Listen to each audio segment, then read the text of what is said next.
Bonjour à tous et bienvenue dans ce webinaire exceptionnel avec eToro, avec beaucoup d'actualités. On va parler marché financier bien sûr, on va aussi parler volatilité, comment se constituer un portefeuille dans des marchés qui sont pas toujours faciles à suivre. C'est le cas en ce moment, on l'a vu encore avec des séances très nerveuses, très volatiles, hein. On le voit tous les jours.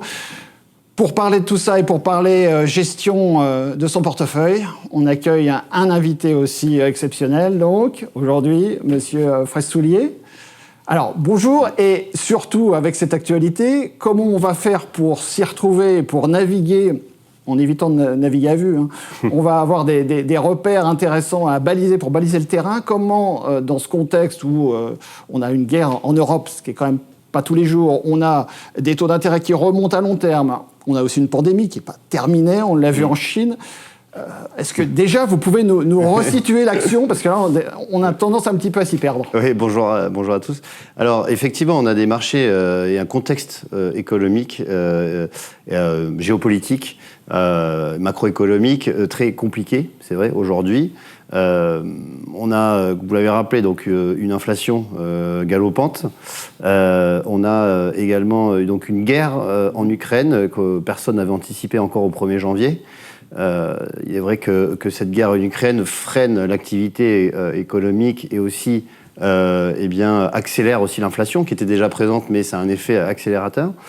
Et vous l'avez dit, le confinement encore en Chine, qui bloque l'activité en Chine, ce qui provoque aussi des nouvelles tensions sur les chaînes d'approvisionnement, sur la logistique. Et donc ça génère effectivement du stress sur les marchés qui sont en baisse depuis le début de l'année, pour la quasi-totalité des marchés développés, mais des marchés quand même qui arrivent à tenir. C'est vrai que là je vous ai dressé un tableau très noir, mais au final il y a quand même des points positifs aussi, on y reviendra très probablement, mais c'est vrai que ces marchés tiennent et on est sur des baisses plutôt modéré parce que finalement les fondamentaux économiques et les fondamentaux des sociétés, en fait, parce que c'est quand même des sociétés qui régissent la bourse, hein, et bien ces sociétés sont plutôt en bonne santé, voire en très bonne santé. C'est vrai que ça s'est remonté par rapport à ce qu'on a eu au début de la guerre, c'était fin février, hein, c'est ça. Là, il y a eu une grosse chute. Finalement, certains disent que les marchés tiennent même mieux que prévu. Mais il y a cette fameuse volatilité, c'est notre sujet du jour. C'est vrai qu'au jour le jour, c'est pas toujours facile de s'y retrouver. Les banques centrales ont peut-être un petit peu moins de billes maintenant, parce que autant pendant la pandémie, elles ont alimenté le marché, maintenant il va falloir qu'elles retirent des liquidités. C'est bien ça le problème, c'est ça aussi l'enjeu, c'est que les cartouches sont peut-être moindres du côté des banques centrales. Oui, effectivement. C'est vrai qu'au début donc, du conflit, c'était fin février, on a eu une baisse des marchés, quasi, on peut dire un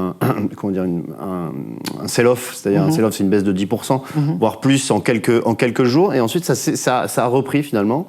Alors, au niveau des banques centrales, effectivement, la différence avec la pandémie d'il y a 2 ans, c'est qui est arrivé d'ailleurs au même moment, au mois de mars 2020, c'est que les banques centrales avaient soutenu de manière massive les économies en injectant des liquidités, en achetant des obligations de manière très importante. Et aujourd'hui, elles ne peuvent plus le faire. Et même elles font l'inverse, c'est-à-dire qu'elles retirent des liquidités du marché parce que il y a un phénomène qui est très embêtant entre guillemets, c'est qu'il y a l'inflation, et pour lutter contre l'inflation, il faut remonter les taux d'intérêt. C'est comme ça, c'est un système économique basique, on va dire. Et donc c'est pour ça que les banques centrales sont obligées notamment, alors la Fed, la banque centrale américaine, commence à remonter ses taux d'intérêt parce que l'inflation aux États-Unis est de 8,5%. C'est le plus haut depuis 40 ans, en fait. Hein. Donc, pour lutter contre une inflation à 8,5%, elle va remonter ses taux d'intérêt entre 7 à 8 fois cette année. Ça va remonter les taux à peu près à 2,5 voire 3%. Aujourd'hui, elle est à 0,25, hein, pour vous donner un ordre d'idée. Donc, on est quand même très très bas par rapport à l'inflation. Et du côté de la BCE, la Banque Centrale Européenne, on n'est pas encore sur une remontée des taux. Alors, le marché anticipe plutôt une remontée vers septembre-octobre, On verra comment ça se passe. Mais la Banque Centrale Européenne va devoir suivre, puisque l'inflation en Europe est de 7,5%. Mais est-ce qu'on doit s'inquiéter de cette gestion de la Fed? Parce qu'il y a à gérer le bilan de la Fed, il faut retirer des liquidités, il y a la hausse des taux, vous parlez de 7 hausses des taux, ça paraît énorme. Oui. Est-ce que c'est inquiétant pour les marchés? On imagine que ça va alimenter la fameuse volatilité, la nervosité mais est-ce qu'on peut vraiment s'inquiéter d'une mauvaise anticipation des opérateurs, par exemple? Ça peut arriver? Oui, alors c'est vrai que le changement de discours de la Fed est intervenu vers décembre et janvier, et on a été assez surpris à ce moment-là. C'est pour ça que les marchés, d'ailleurs, les marchés américains ont commencé à baisser à ce niveau-là, à ce moment-là, vers décembre.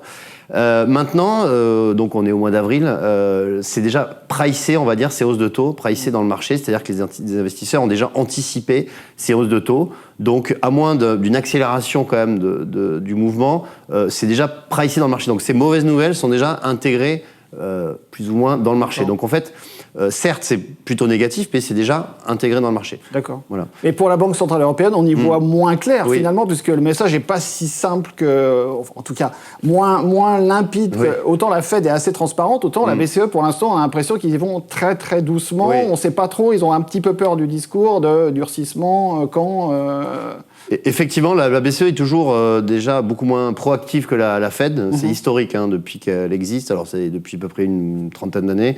Beaucoup moins proactive. Donc, elle se laisse le temps un peu de digérer les nouvelles, sachant que l'inflation est quand même beaucoup moins importante en zone euro. Oui.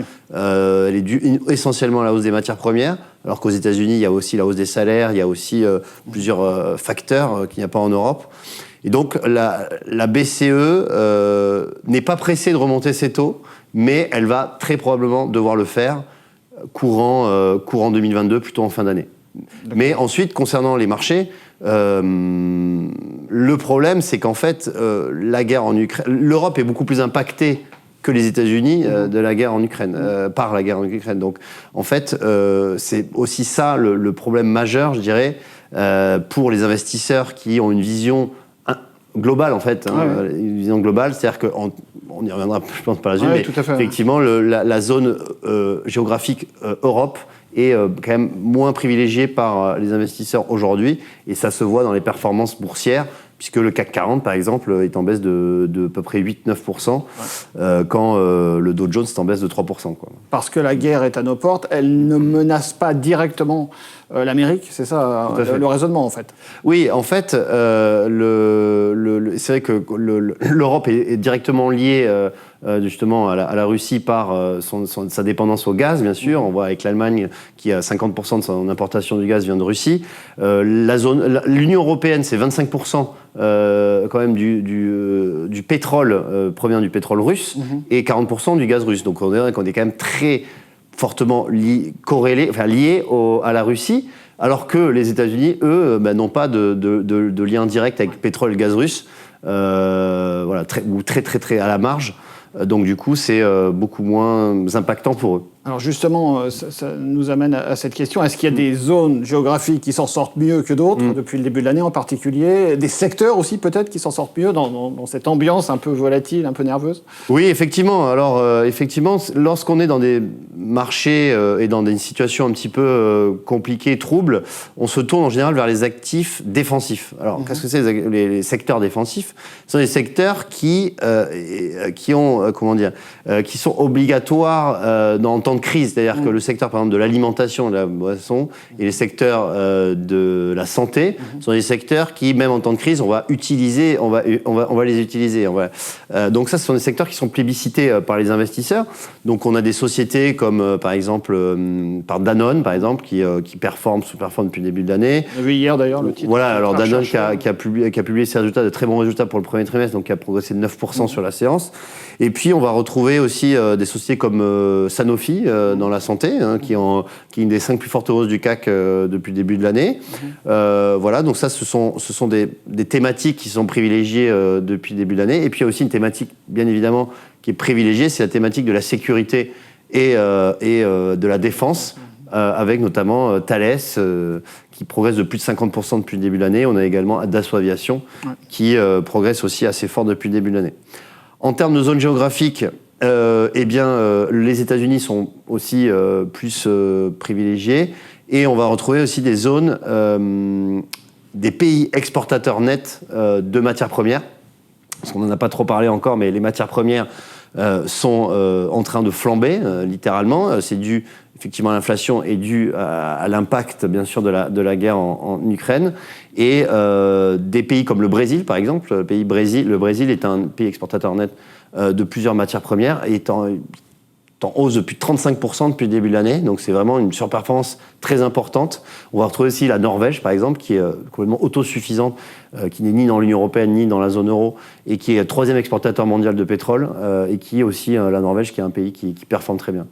Et donc là, on retrouve aussi peut-être les États-Unis, puisque eux aussi n'ont pas ce souci. Ils sont relativement indépendants énergétiquement, on va dire. Tout à fait. Et là aussi, on peut expliquer pas mal de différences. Alors, on ne l'a pas rappelé tout à l'heure, mais évidemment, vous pouvez poser vos questions. Hein, c'est l'avantage du webinaire. Vous pouvez poser toutes les questions. On y répondra après, puisqu'on va attaquer là, le gros morceau. C'est comment faire donc, pour piloter son portefeuille, pour construire tout simplement un portefeuille. Comment vous abordez ce marché-là ? Si vous avez un petit peu d'argent à investir, comment vous faites ?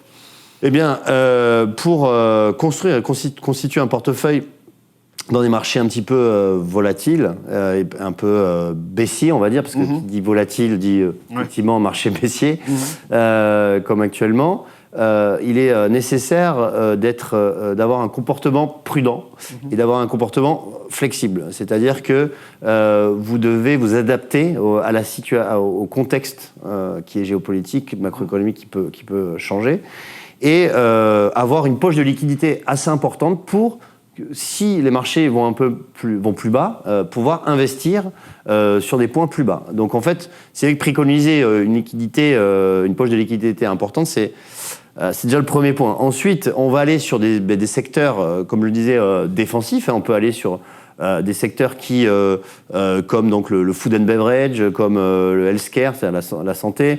On peut aller aussi sur des secteurs de télécom, aussi le secteur télécom, un secteur assez défensif aussi, qui est plébiscité. Et puis après, sur des sociétés qui peut-être sont peu chères en bourse.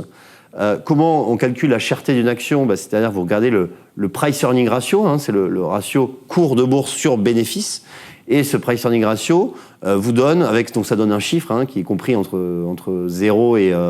ça peut aller jusqu'à très haut, mais en général, on dit qu'une action est peu chère lorsque ce ratio PE est aux alentours de 10-20. Là, une action commence à être pas très chère.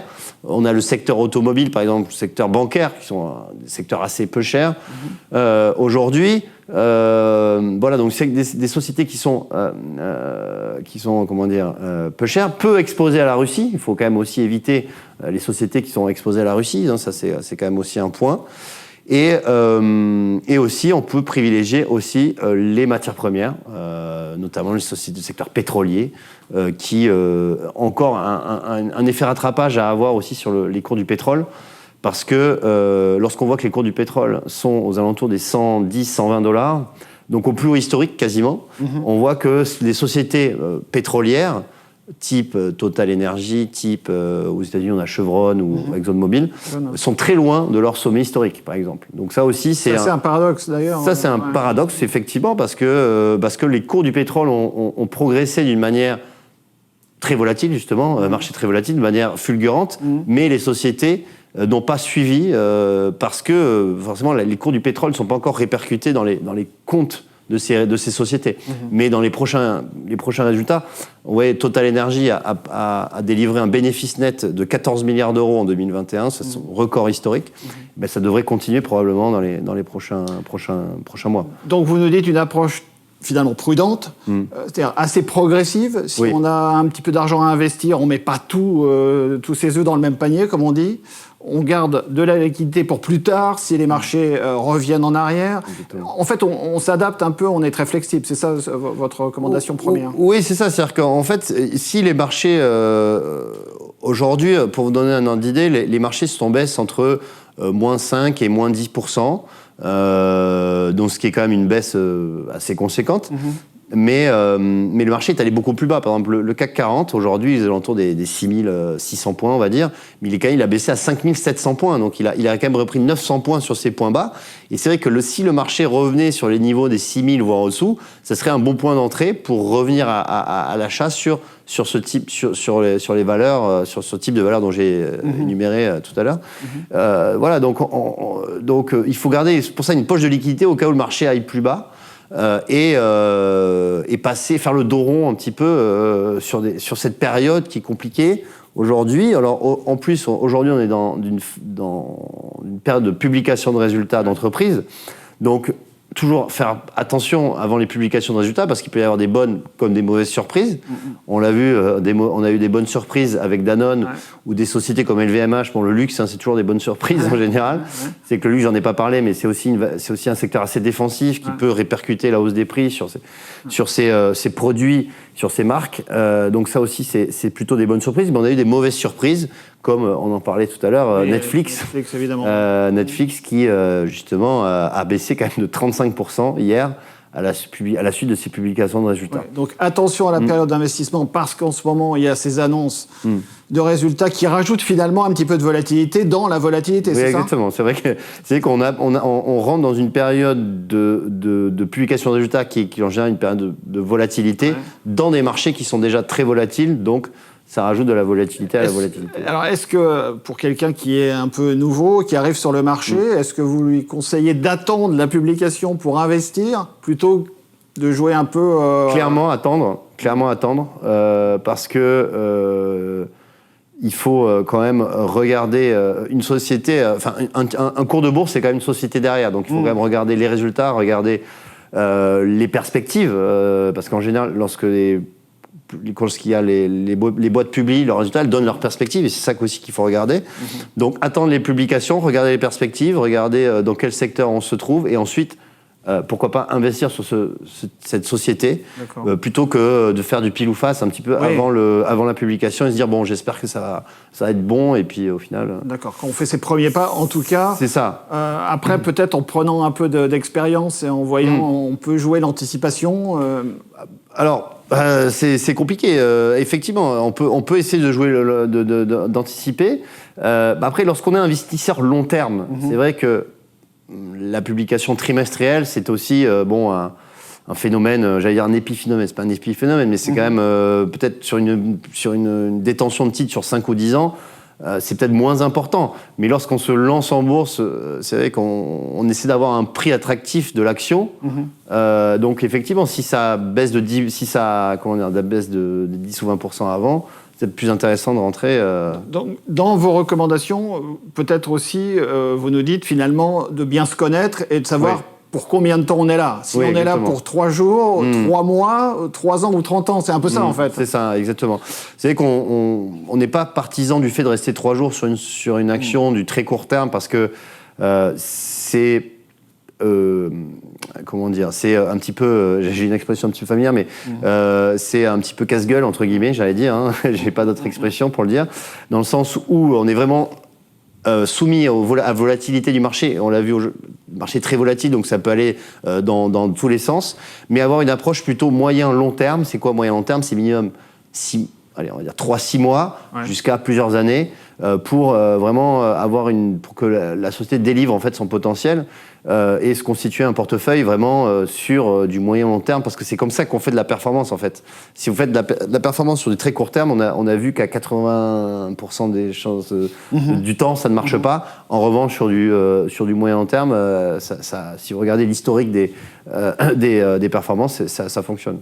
Alors justement, il y a les premières questions là, que je reçois sur ma tablette. Il y a une personne qui nous demande, j'ai un peu de temps devant moi, mais c'est quand le meilleur moment pour investir? Voilà. Il y a cette question de... Oui, c'est quand est-ce que c'est le meilleur moment? Quand est-ce que je me lance, en gros? En fait, aujourd'hui, les marchés sont quand même beaucoup plus bas qu'il y a encore 3-4 mois. Donc aujourd'hui, ça peut être une solution de commencer à investir. De toute façon, il faut bien se lancer un jour. Donc, voilà. Mais après, vous pouvez, par exemple... On va prendre un exemple basique. Vous avez, par exemple, on va dire 2 000 € à investir. Eh bien, vous pouvez commencer par exemple, par 10% ou 20% de votre capital. pour rentrer sur telle ou telle valeur. Voilà. Ensuite, c'est vrai que si on attend toujours le point bas extrême, on n'entre jamais dans le marché aussi. Oui. Aujourd'hui, les marchés sont quand même plus intéressants qu'il y a 3-4 mois. Le CAC 40, il était à peu près à 7300 points au début d'année. Il est à 6006, c'est quand même 700 points de moins. Voilà, donc après, c'est... oui, chercher le point bas absolu, c'est compliqué. C'est compliqué. Je pense qu'il faut se lancer, mais rentrer une petite partie de son capital, mais au moins se lancer à investir et aller sur, comme je disais, sur des thématiques plutôt défensives. D'accord. Quitte ensuite à s'ajuster, à y revenir si le titre revient en arrière. Et à tenir son idée sur le moyen-long terme. Après, il y a un secteur dont on n'a pas parlé, je sais que la communauté d'eToro est très friande, c'est le secteur technologique. Oui.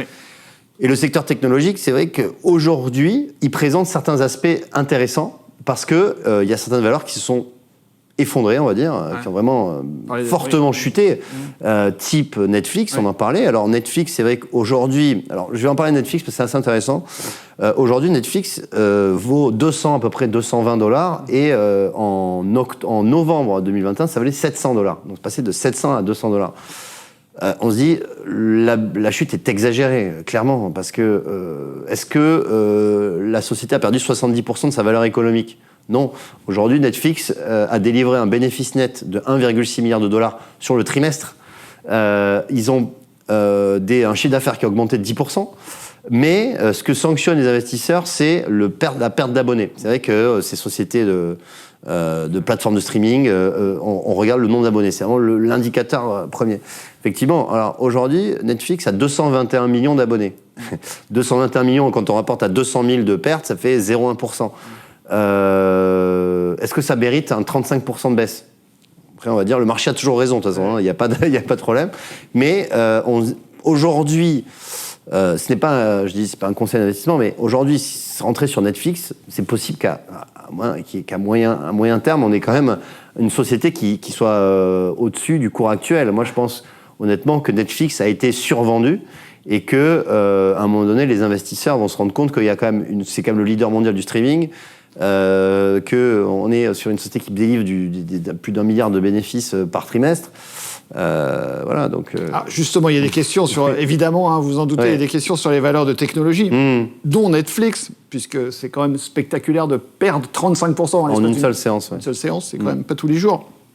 Est-ce que ce sont les valeurs les plus recommandables pour quelqu'un qui débute ? Mais si vous n'avez pas peur des montagnes russes et effectivement que potentiellement Netflix aille plus bas, parce qu'on ne sait jamais. On dit il y a une expression en bourse qui dit on ne sait jamais jusqu'à quand un couteau va tomber. Le couteau est en train de tomber sur Netflix. Il tombe depuis un petit moment, il est assez bas, mais est-ce que ça va aller plus bas ? On ne sait pas, peut-être, probablement. Mais il faut avoir cette vision moyen-long terme, je dis. D'accord. Je pense que à moyen-long terme, Netflix, selon moi, ira plus haut, retrouvera sur des valeurs, sur un prix de boursier qui sera plus en corrélation avec la valeur économique. Je comprends. Voilà. Après, est-ce que pour un débutant, parce que visiblement on a pas mal de débutants là, qui cherchent un peu à se placer, on peut aussi viser par exemple des sociétés qui sont moins volatiles par nature. Vous en parliez évidemment tout à l'heure avec les secteurs de la santé par exemple, les secteurs de l'alimentation. Peut-être finalement aussi les secteurs de matières premières, puisque vous l'avez dit, paradoxalement, Exxon n'est pas si cher que ça. Finalement, il n'y a pas eu une surréaction de ces valeurs-là. On parlait de Total. Là, il y a une question sur les matières premières en général, parce qu'on a parlé du pétrole, mais il y a aussi énormément de matières premières qui ont flambé, presque toutes. Et les titres n'ont pas forcément suivi les actions. Quel est votre avis là-dessus ? C'est vrai que les matières premières, c'est un vaste monde aussi. Les matières premières, il y a plusieurs. C'est sectarisé. Donc, les matières premières agricoles, les métaux précieux, qui sont considérés comme des matières précieuses. Donc, les métaux précieux, l'or, l'argent, le palladium, le platine. Et puis, il y a les matières premières dites ferreuses. C'est-à-dire, on va retrouver donc, le minerai de fer, l'aluminium, le zinc, il y en a énormément. Et effectivement, alors dans les matières les métaux précieux, l'or peut être justement un actif à privilégier. Et c'est un actif anti-inflation et aussi un actif refuge, donc il y a une double intérêt. Et l'or, même s'il a un petit peu progressé depuis le début de l'année, il est quand même loin de ses... enfin, pas si loin que ça, mais bon, il est quand même à une vingtaine de pourcents de ses sommets historiques. Donc, potentiellement, l'or peut être aussi une alternative dans l'investissement. Après, il y a aussi des sociétés orifères. Alors, c'est souvent des sociétés américaines, comme Newmont Mining, par exemple, ou des choses comme ça, Barrick Gold, qui sont voilà, qui sont des... Voilà, exactement. Donc ça aussi, ce sont des sociétés on peut regarder. Société minière, on en a quelques-unes en France. Il y a Eramet. Oui, il y a Eramet. Alors Eramet, effectivement, qui est une société minière. Il y a ArcelorMittal aussi, qui est aussi. Alors Eramet, elle a fortement progressé ces derniers temps. Donc bon, peut-être qu'il y a peut-être un phénomène un peu important sur Eramet. Voilà. Ensuite, les matières premières, vous avez la possibilité soit d'investir sur la matière première en tant que telle, ou vous avez la possibilité d'investir sur l'action. Une société qui exploite cette matière première, ou vous avez même aussi les ETF. Vous savez qu'on n'en a pas parlé des ETF, mais les ETF sont des fonds d'investissement cotés, en fait, qui ont une cotation permanente, et qui répliquent la performance d'un indice, d'un secteur, etc. Et ces ETF, il y a des ETF sur les matières premières aussi, qui marchent très bien. Des ETF sur le palladium, le platine aussi. Est-ce que ça peut rassurer? D'ailleurs, peut-être c'est une des réponses qu'on peut apporter à cette personne qui est un peu inquiète. Oui. En fait, ça réplique un panier. Oui, c'est ça. Et ça amortit un petit peu aussi les chocs en faisant une moyenne, si on peut dire. Oui, c'est ça. C'est-à-dire qu'en fait, c'est un panier de valeurs on va prendre un exemple, ça sera peut-être plus parlant. Par exemple, un ETF sur le secteur pétrolier. Il y a des ETF oil, par exemple, qui existent.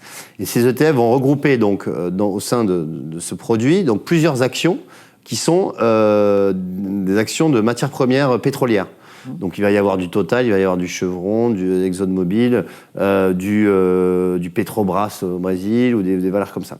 Et en fait, au lieu d'investir sur une seule société pétrolière, vous investissez que sur Total par exemple, vous investissez sur un panier d'actions et ce panier donc sera coté en bourse, et il y aura donc une volatilité moindre, forcément parce qu'il sera pondéré avec toutes les actions. Donc au sein de ce même panier, et du coup ça sera peut-être moins stressant pour quelqu'un qui débute, parce qu'il va pas avoir des variations de plus 20, moins 10, plus 25. Il y aura d'aller sur un titre vif, comme on dit. Voilà, et que sur les titres vifs, il peut y avoir de la volatilité plus importante. Et donc ça amortit. Et on n'a pas le choix finalement de la valeur à faire. Non, c'est ça. C'est l'intérêt. On choisit le secteur.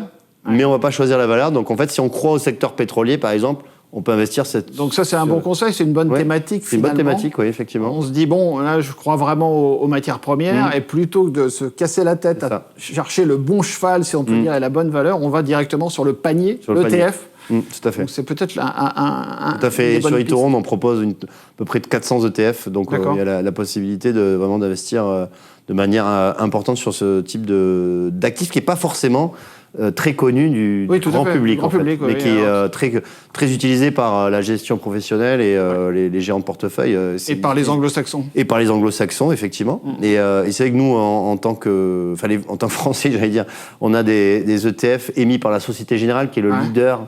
Ce sont les banques qui émettent des ETF, et c'est le leader français, en tout cas. D'accord. Voilà. Ça veut dire aussi qu'on peut aller sur des ETF santé, des ETF alimentation. Tout à fait. Il y a tous les secteurs qui sont représentés. Tous les secteurs. Les secteurs dont on parlait tout à l'heure, qui sont finalement recommandables en ce moment. Alors, on a des questions, ça inquiète un petit peu, sur les devises. C'est vrai qu'on n'en a pas parlé. Parmi les réactions à ce qui s'est passé en Ukraine et ce qui se passe toujours en Ukraine, avec cette inflation galopante, on revient au début de la conversation, on a une parité, en particulier euro-dollar, qui est assez chahutée, et un euro qui est assez faible. Effectivement. Bon, déjà, est-ce que c'est un problème pour investir? Est-ce qu'on risque de perdre sur l'euro? Est-ce que ça peut continuer? Comment vous voyez les choses pour le... Alors, effectivement, la faiblesse d'une devise, en général, est plutôt positive pour les sociétés qui composent, qui utilisent cette devise. Donc, si l'euro est faible, c'est plutôt bénéfique pour les sociétés européennes, contrario avec un dollar fort qui est plutôt négatif. Je ne pense pas que ça a un impact énorme sur l'ensemble des variations des sociétés. On peut dire qu'il y a certaines sociétés qui en profitent, notamment, par exemple, une société comme Airbus. C'était Airbus qui a d'ailleurs une partie défense qui est assez intéressante dans le contexte actuel, et qui 80% de ses revenus sont libellés en dollars. Donc en fait, lorsqu'ensuite elle fait la conversion, lorsqu'elle a un euro faible, c'est plutôt positif pour elle. Voilà. Mais ensuite, lorsqu'on regarde justement le cours de la parité euro-dollar, ceux qui veulent aussi, c'est possible aussi d'investir sur l'euro-dollar ou d'acheter ou de vendre l'euro-dollar, c'est selon. Eh bien, avec une Fed, effectivement, c'est très souvent lié aussi aux politiques des banques centrales, parce que c'est eux qui fixent les taux d'intérêt et donc qui fixent en somme, qui vont avoir une influence assez importante sur l'évolution du cours. Mais quand on regarde le différentiel entre Fed et BCE, c'est plutôt positif pour la hausse du dollar et donc négatif pour l'euro. Donc, c'est vrai que aujourd'hui, l'euro-dollar est au plus bas depuis plusieurs années, je crois depuis 4 ou 5 ans, et on est plutôt sur une tendance baissière, en fait, sur l'euro-dollar, sur l'euro. Donc voilà, maintenant... c'est pas ce qui vous inquiète le plus, en fait. Non, c'est pas vraiment très inquiétant, d'avoir un euro faible, c'est pas vraiment inquiétant, c'est même plutôt positif, je dirais même, pour les exportations. Ouais. Justement, sur les géographies, on a peu parlé de la zone asiatique, alors qui est très particulière aussi, puisque vous en avez parlé au tout début, la Chine a reconfiné, si on peut dire, en particulier Shanghai, qui est quand même une des plateformes économiques énormes en Chine, et a tout refermé. Est-ce que, pour vous, c'est une zone où, la Chine en particulier, on peut se risquer, ou c'est vraiment très difficile d'investir ? En fait, la Chine, effectivement, une situation très particulière. C'est-à-dire qu'on est dans une situation où le Covid est le risque numéro 1, alors que dans les autres zones géographiques, ce n'est pas le cas. En fait, on voit les limites de la politique zéro Covid, en fait, parce que aujourd'hui, avec le variant Omicron, qui est extrêmement contagieux, on voit qu'en fait, il arrive, malgré la politique de la Chine, il arrive à passer, et du coup, cette politique zéro Covid de confinement total a quand même un impact très négatif sur le marché chinois, qui, je le rappelle, est le marché qui baisse le plus, qui a le plus baissé en 2021. La Chine, c'est moins 20%, je crois, aux alentours de moins 20% en 2021, là où la France a fait plus 30, les États-Unis plus 35, etc. Donc on a vraiment une grosse différence. Et depuis le début de l'année, il est encore sous-performant. Donc la Chine, c'est assez compliqué de se positionner aujourd'hui, même si le marché est quand même très bas. Très bas. C'est vrai que quand on regarde les niveaux de valorisation de certaines boîtes, notamment la tech chinoise, on se dit c'est quand même très bas. Donc après, dans une perspective toujours long terme, est-ce qu'on n'est pas proche d'un point bas et potentiellement d'un retournement à la hausse ? C'est pas impossible. Et aussi, fait important, c'est que le gouvernement chinois est en train de retourner sa veste, entre guillemets, dans le sens où il est beaucoup moins autoritaire sur certaines valeurs chinoises, notamment ces sociétés chinoises qui étaient cotées aux États-Unis sur le Nasdaq, qui allaient être retirées, délistées en fait du marché. Et là, le marché chinois est en train les autorités chinoises sont en train de revoir ça un peu en arrière. En arrière, voilà. Mais est-ce que c'est quand même un problème de régulation derrière ? On se dit toujours, est-ce qu'on ne va pas avoir un mauvais coup ? C'est difficile de maîtriser ce genre de risque de régulation, ça ne dépend pas des marchés. Oui, tout à fait. Le régulateur a un rôle. Donc on se dit, surtout quand on débute un peu, est-ce que ce n'est pas très risqué finalement voilà. C'est assez risqué. C'est assez risqué. C'est assez risqué. C'est vrai que, comme vous le dites, le régulateur, on n'a pas la main dessus, et on sait, surtout la Chine, on ne sait pas du tout ce qu'il nous réserve. Parfois, c'est assez surprenant. Il faut prendre en compte ce risque. Il faut prendre en compte ce risque, mais je dirais qu'en fait, depuis 1 an et demi, c'était vraiment tout noir, mais là, ça commence à redevenir potentiellement peut-être une zone à regarder, en tout cas. Dès qu'il y aura un signal, il y a eu un premier signal, il y a eu un fort rebond il y a 1 mois à peu près. Depuis, ça a un petit peu rebaissé. Mais à voir. Voilà, il faut suivre ça attentivement. Aujourd'hui, peut-être c'est pas le bon timing, mais peut-être dans quelques semaines ou quelques mois, ça sera intéressant de revenir dessus. Alors ça nous emmène à une autre question. C'est vrai qu'il y a tout cet engorgement en Chine, puisqu'il y a énormément de choses de fabriquer là-bas, en particulier les semi-conducteurs. Et c'est vrai qu'on est en plein engorgement en ce moment sur des filières qui souffrent terriblement. On pense à l'automobile, mais pas seulement. C'est quelque chose qui est encore inquiétant pour vous, qui peut durer ? Oui, c'est assez inquiétant, effectivement, parce qu'on n'en parle pas énormément. On en a beaucoup parlé pendant le Covid, et là, on en parle moins, parce que justement, il y a le fait de cette phase de déconfinement et un peu un retour à la normale. Mais là, avec la guerre en Ukraine, il y a d'autres problèmes logistiques qui sont en train de se poser. Et puis, effectivement, le problème en Chine aussi pose quelques questions. Alors, il y a des sociétés à qui ça n'impacte pas, puisque Tesla, aujourd'hui, c'est assez intéressant de regarder les résultats de Tesla qui a publié des résultats records, un bénéfice net qui a été multiplié par 6 par rapport au premier trimestre 2021, et malgré le fait que son usine à Shanghai a été fermée. Donc du coup, on voit que il y a des sociétés qui arrivent à s'en tirer, et d'autres, c'est plus compliqué. Et le secteur automobile, en général, a des problèmes de chaîne d'approvisionnement. On voit que des usines ont fermé, notamment des usines Renault en France ont fermé, des choses comme ça. Et donc, du coup, le secteur automobile, c'est un secteur qui est assez compliqué actuellement, par exemple. Il y a pas mal de questions là-dessus, parce qu'il y a aussi plusieurs enjeux. Il y a aussi le passage à l'électrique, effectivement, qui est un gros enjeu. On sort d'une motorisation classique à une motorisation électrique ou hybride. Donc, c'est un enjeu technologique. Et puis, derrière, il faut adapter les usines. Et on voit bien que les équipementiers, en ce moment, sont en train d'investir. L'investissement est lourd, et on voit Valeo qui est assez bas, on voit Faurecia qui est assez bas, on voit les constructeurs Renault et Stellantis plutôt bas aussi.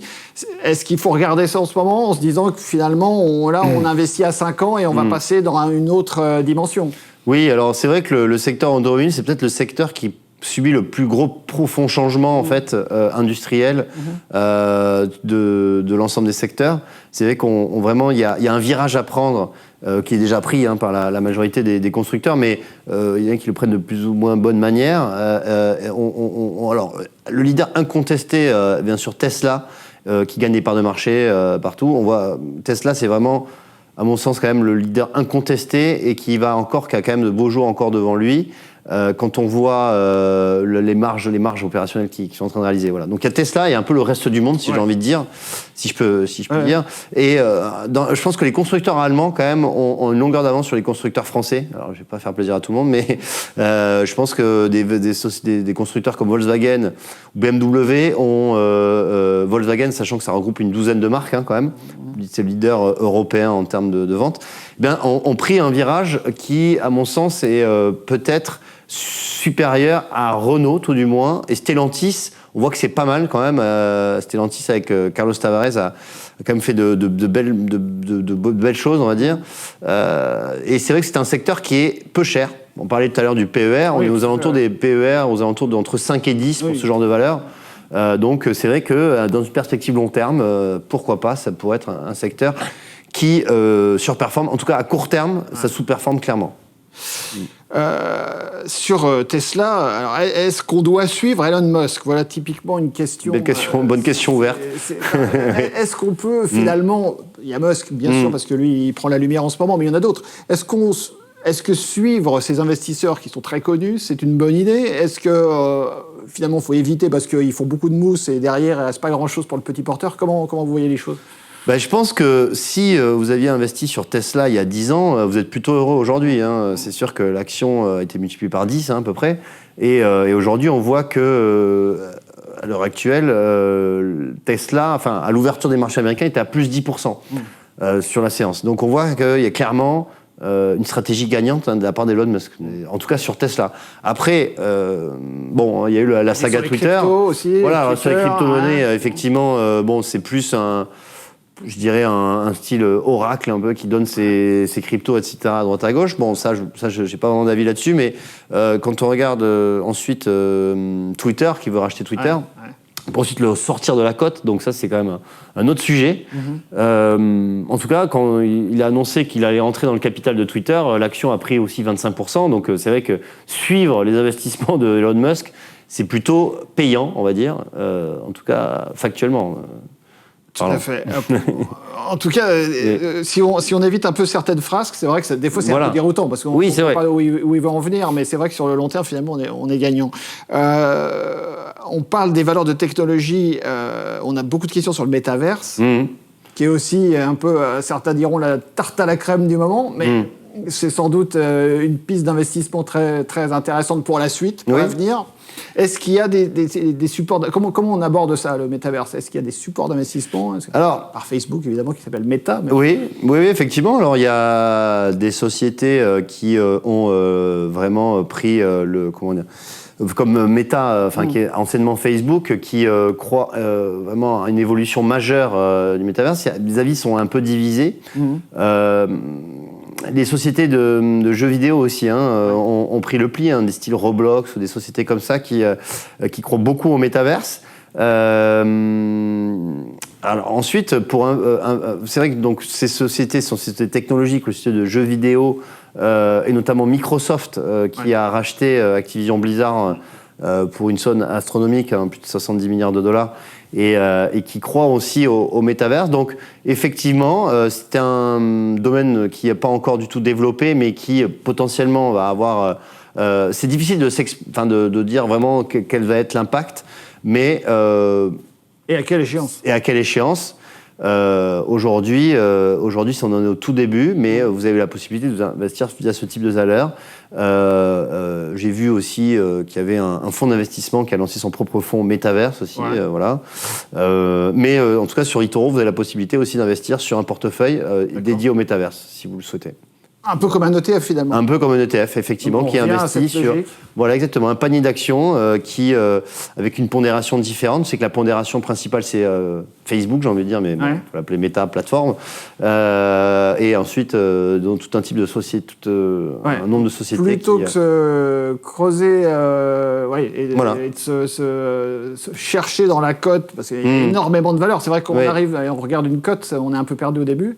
Là, en fait, le portefeuille est tout fait. C'est ça. Le portefeuille est tout fait, tout à fait. Oui, ça s'appelle Metaverse. Donc, il est tout fait. Et vous investissez une somme minimum qui est aux alentours des $500. Pas une énorme somme. Et du coup, ensuite, votre investissement est dispatché dans les sociétés qui composent ce portefeuille. Donc, c'est fait clé en main. Là, on n'a rien à faire. Oui, tout à fait. D'accord. Ça nous mène évidemment aussi à la fameuse valeur Apple, dont tout le monde parle. Incontournable, qui est très haute. Il n'y a quasiment pas de crise pour Apple. On a l'impression qu'il surfe sur toutes les crises. Oui, c'est un peu ça. Alors, on va attendre les résultats du premier trimestre qui vont intervenir la semaine prochaine. Mais quand on regarde les résultats de 2021, c'est faramineux, puisque c'est plus de 80 milliards de bénéfices. C'est la numéro 1 incontesté. On sent qu'Apple, effectivement, arrive à chaque fois à surfer sur les crises. Ça en devient presque une valeur défensive, limite. C'est vrai que c'est assez... Dans le secteur de la technologie, ça en devient une valeur défensive. Avec une trésorerie monstrueuse, d'ailleurs. Une trésorerie monstrueuse. Le cours de bourse est quasiment sur les plus hauts. Et effectivement, on sent qu'Apple a toujours... un coup d'avance. Enfin, pas un coup d'avance, mais a toujours... une carte dans sa manche qui permet de faire face à telle ou telle crise. Et lorsqu'on regarde les derniers résultats, on voit que autant pour les smartphones que les PC, enfin les PC, pardon, les ordinateurs, et pourtant on les sent moins créateurs, peut-être moins disruptifs qu'avant. Ils sont moins disruptifs qu'avant. Mais malgré tout, ça fonctionne parce qu'ils ont quand même je pense qu'ils ont un accès sur le design, en fait, qui est quand même aussi assez important, qui fonctionne. Et ils sont quand même aussi positionnés sur les voitures, enfin, ça on en parlera peut-être dans quelques années, mais sur les voitures autonomes. Et c'est vrai que si ce marché commence aussi à se développer, Apple Car est bien développé. Ils sont un peu en avance par rapport à leurs prévisions de système de navigation autonome. Et du coup, ça pourrait être un relais de croissance important pour Apple dans les 10 prochaines années. Donc ça nous ramène à Tesla, d'ailleurs, qui est très, très, aussi, très en avance là-dessus, qui a énormément travaillé cette partie-là. Est-ce que ça veut dire que s'intéresser à ces fameux... on est toujours sur les GAFAM finalement, on est toujours sur ces valeurs qui ont énormément progressé depuis quelques années, quelques mois. Est-ce qu'on en sort à un moment? Comment on fait quand on arrive sur le marché américain? Est-ce qu'on est obligé, c'est le point de passage obligé, ces GAFAM ou pas? Justement, aujourd'hui, il y a deux types de GAFAM. En fait, je mettrais deux types de valeurs dans ces GAFAM. Il y a d'un côté Apple, Microsoft et Google qui ont eu des performances en 2021 exceptionnelles, qui sont sur quasiment leur plus haut historique et qui ont des perspectives de croissance énormes. Et de l'autre côté, on a plutôt Amazon et Facebook, et maintenant Meta, alors Amazon qui fait pas grand-chose, c'est 0% en 2021. Et qui a un peu de mal, en fait, tout simplement. Aujourd'hui, c'est un cours de bourse qui stagne. Et pour le coup, Facebook, qui lui a perdu 25% l'année dernière, et qui a énormément de mal. Et qui a dérouté un peu tout le monde. Voilà, et qui fait partie de ces valeurs technologiques en fait qui ont fortement chuté. Parce qu'on peut nommer aussi PayPal, par exemple. PayPal, c'est une société qui a perdu plus de 60% depuis ses plus hauts en novembre dernier. On a des valeurs comme Spotify aussi, qui est au plus bas. On a des valeurs comme ça qui sont vraiment délaissées par les investisseurs, contrairement au Google, Amazon, Google. Alors, est-ce que vous êtes plutôt dans le camp le trend et votre ami, vous jouez la hausse parce que comme Apple, le titre va toujours plus haut, ou est-ce que vous préférez attendre un peu comme ce qui s'est passé avec Netflix ou avec effectivement Facebook, Meta? Est-ce qu'on se place dans les trous? Comment on fait? On fait les deux ou on dose? Alors, c'est vrai qu'il y a un adage qui dit « trend is your friend ». Effectivement, la tendance est ton ami. Et moi, je suis plutôt partisan de cette tendance. Parce que, en fait, on peut se dire, ok, le tir était très haut, ça montera pas plus haut. Mais en fait, c'est pas vrai. En fait, on sait jamais quand est-ce qu'il y a un point haut, comme on sait jamais quand est-ce qu'il y a un point bas. C'est pas parce qu'un titre est haut en bourse, par rapport à son historique, qu'il va pas continuer à monter. Et lorsqu'on regarde les perspectives, c'est très important de regarder les perspectives. Quand on regarde les perspectives de Google ou Microsoft ou Apple, elles sont quand même beaucoup plus reluisantes que les perspectives pour Meta, par exemple, c'est un marché extrêmement concurrentiel, le marché de la publicité, en fait, c'est 90% des revenus, c'est extrêmement concurrentiel, notamment par YouTube, YouTube qui concurrence énormément Facebook. YouTube, je rappelle, ça appartient à Google. Donc moi, je suis plutôt partant du parti du trend is your friend que le couteau qui tombe et on voit pas. Voilà. Il peut tomber plus bas. Voilà, c'est ça. Après, quand le couteau est tombé trop bas, c'est intéressant de regarder aussi. Voilà. Mais on va regarder avec très attention les résultats de Meta pour savoir où ils en sont, pour savoir où ça peut faire un peu comme un Netflix potentiellement. Ça peut reperdre encore. D'accord. Justement, les questions autour des GAFAM, est-ce qu'il y a d'autres valeurs qui attirent votre œil de professionnel? Parce que c'est vrai que le grand public ne voit que les Microsoft et autres Apple. Est-ce qu'il y a d'autres dossiers qui sont intéressants à suivre? Dans le secteur technologique? Oui. Dans le secteur technologique, effectivement, il y a tout ce qui est lié aux semi-conducteurs, qui est assez intéressant, je trouve. Les semi-conducteurs, c'est le marché des cartes à puces que vous retrouvez dans tous les systèmes électroniques aujourd'hui.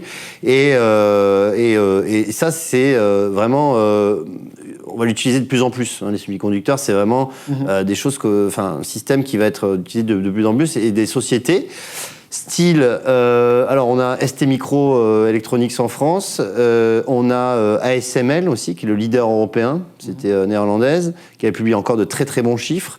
Et puis, on va retrouver des Nvidia aux États-Unis, des valeurs comme ça, qui sont, à mon sens, des belles sociétés qui pourront avoir un potentiel. Pour vous, c'est un peu le nerf de la guerre, en gros. Oui. C'est la technologie incontournable. Oui, c'est ça, oui. C'est vrai qu'on a toujours besoin de semi-conducteurs. Après, c'est comment sont gérées, bien sûr, ces sociétés. Mais vraiment, il y a ce type de boîte. Et après, dans le secteur technologique, peut-être regarder des valeurs, des sociétés qui ont énormément baissé. Je pense à PayPal. Je pense que PayPal, quand même, c'est quand même le système le plus utilisé pour les systèmes les systèmes de paiement électroniques. Et du coup, une valeur qui a, à mon sens, peut-être trop baissé. J'ai vu qu'elle avait encore perdu 10%. Voilà. Donc peut-être commencer à regarder ce type de valeur et pour rentrer dans une perspective moyen-long terme. Ça nous emmène aux banques et aux valeurs financières. C'est quand même un énorme secteur aux États-Unis en particulier, en Europe aussi bien sûr. Mais, ce problème d'inflation qui est galopante. On a vu des chiffres un peu affolants au mois de mars. Aux États-Unis, on est à 8% d'inflation. Je crois qu'on n'a pas connu ça depuis les années 80. C'est quoi votre vision du secteur financier? C'est très inquiétant ou c'est finalement la remontée des taux, c'est pas si mal que ça pour les banques? Oui, alors effectivement, les banques ont très bien performé en 2021. Par exemple, la plus forte hausse du CAC, c'est Société Générale l'année dernière, hein, qui a pris plus de 78%. Et les banques ont très très bien performé en 2021. Alors, est arrivée la guerre en Ukraine, avec le blocage du système SWIFT pour les banques russes. Ouais. Et on voit que, en général, lorsqu'il y a une guerre, le système bancaire est toujours en première ligne, en fait. Donc ça, c'est quand même, ça a été mauvais, notamment pour Société Générale, parce qu'elle a une filiale qui s'appelle Rosbank, qui d'ailleurs, elle va totalement s'en séparer. Même si ces banques sont pas, alors là, je parle des banques françaises, européennes, sont peu exposées à l'Ukraine, il y a aussi toutes les conséquences indirectes qui peut y avoir sur les banques d'affaires, les banques d'investissement, avec notamment vous savez, le secteur bancaire, c'est vraiment un système très très corrélé entre elles. Hein. Toutes les banques sont vraiment très très interdépendantes. Lorsqu'il y en a une qui fait défaut, il y en a une qui baisse, il peut y avoir un système de domino qui se met en place. Et pour l'instant, on a vu que la face immergée de l'iceberg sur les banques russes. Et potentiellement, avec les sanctions qui continuent, etc., on va avoir peut-être un effet, alors déjà les premières faillites, et un effet domino. Donc moi, je pense que le système bancaire, il faut faire attention. Il est, alors même s'il profite de la hausse des taux, on a cette thématique hausse de taux qui... Sur le papier, en tout cas. Sur le papier. Je pense que le secteur bancaire, il est très... il est très dépendant de l'évolution du dossier ukrainien. Et donc... Attention. On a toujours peur des engagements hors bilan, des choses comme ça qui ne sont pas forcément visibles. Effectivement. Et c'est toujours un risque. Il y a toujours un risque, oui. Exactement. Et tant qu'on n'aura pas de visibilité sur la fin du conflit, on aura un secteur bancaire, je pense, qui restera sous pression et qui sous-performera. Voilà. C'est le cas actuellement, en tout cas. Peut-être pour terminer, on a un secteur un peu plus joyeux, c'est celui de... Bon, je ne dis pas que les banques, c'est un secteur... En tout cas, là, il y a cette incertitude, il faut faire attention. Le secteur des jeux vidéo, paradoxalement, on a un titre qui est comme le leader en France, en Europe, c'est Ubisoft, qui n'est pas terrible en ce moment. Oui.